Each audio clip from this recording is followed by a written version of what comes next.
మోకాళ్ళ నొప్పులు ఉన్న పేషెంట్స్లో వాకింగ్ చేస్తే చాలా మంచిది. ఎందుకంటే ఈ మోకాళ్ళలో ఉండే కండరాలు ఏవైతే ఉన్నాయో క్వాడ్రిసెప్స్ అని హ్యామ్స్ట్రింగ్స్ అని వెనక భాగంలో ఉండేవి ఏమో మోకాళ్ళు ఇలాగ మడచడానికి ఉపయోగపడతాయి. ఈ క్వాడ్రిసెప్స్ అన్న మజిల్ ఏంటంటే మోకాలు మడిచి ఉన్నది స్ట్రైట్గా చేయడానికి ఉపయోగపడుతుంది.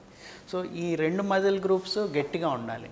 గట్టిగా ఉంటే అప్పుడు ఆ జాయింట్లో అరిగిపోయిన జాయింట్లో లేకపోతే ఆ నొప్పి చాలా వరకు ఏంటంటే మోకాలు అరిగిపోవటం వల్లనే నొప్పులు వస్తుంటాయి. ఇది 50 ఏళ్ళు పైన ఉన్న వాళ్ళల్లో వస్తుంటుంది. సో ఈ కండరాలు గట్టిగా లేకపోవడం, ఎప్పుడైతే వాకింగ్ మనం ఆపేస్తామో కండరాలు మెత్తగా అయిపోవడము, సో మొత్తం లోడ్ అంతా బోన్స్ మీద జాయింట్ మీద ఎక్కువ పడిపోయి నొప్పి ఎక్కువ వస్తుంటుంది. అందుకోసం వాకింగ్ చేయడం మోకాళ్ళ నొప్పులు ఉన్నవాళ్ళు కంపల్సరీ రోజు చేయాల్సిందే. కానీ ఈ మోకాలు నొప్పిని ఎలా తగ్గించుకోవాలో అన్నది ఏంటంటే కొంతవరకు మందులు వాడి లోకల్గా అప్లికేషన్ ఆఫ్ ఆయింట్మెంట్స్ కానీ లేకపోతే ఐస్ ప్యాక్స్ కానీ లేకపోతే వేడి కాపడాలు కానీ ఇలాగ చిన్నగా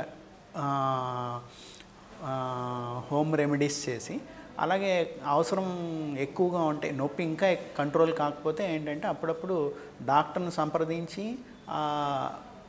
ఫిజియోథెరపీలో అల్ట్రాసౌండ్ వేవ్స్ అని ఐఎఫ్టి అని అవి తీసుకోవడం ఫిజియోథెరపీ. దాంతోపాటు కొన్ని నొప్పి తగ్గించడానికి లోపల వాపు తగ్గించడానికి మందులు కూడా తీసుకోవాల్సి ఉంటుంది.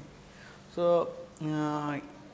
ఇంకా కొన్ని కారణాల వల్ల పెయిన్స్ ఉంటే యూరిక్ యాసిడ్ పెరగడము లేకపోతే ఇన్ఫెక్షన్ ఉండడము ఇలాంటి వేరే కారణాలతో ఉంటే మటుకు పేషెంట్స్ డాక్టర్స్ని కన్సల్ట్ చేసి దానికి తగిన టెస్ట్లన్నీ చేయించుకుని దానికి కావాల్సిన మందులన్నీ వాడాల్సి ఉంటుంది. సో ఇలా వాడి పేషెంట్స్ నొప్పిని తగ్గించుకోవచ్చు. అలా నొప్పిని తగ్గించుకొని వాకింగ్ మటుకు కంటిన్యూ చేస్తుండాలి. వాకింగ్ ఆపడం అన్నది మంచిది కాదు.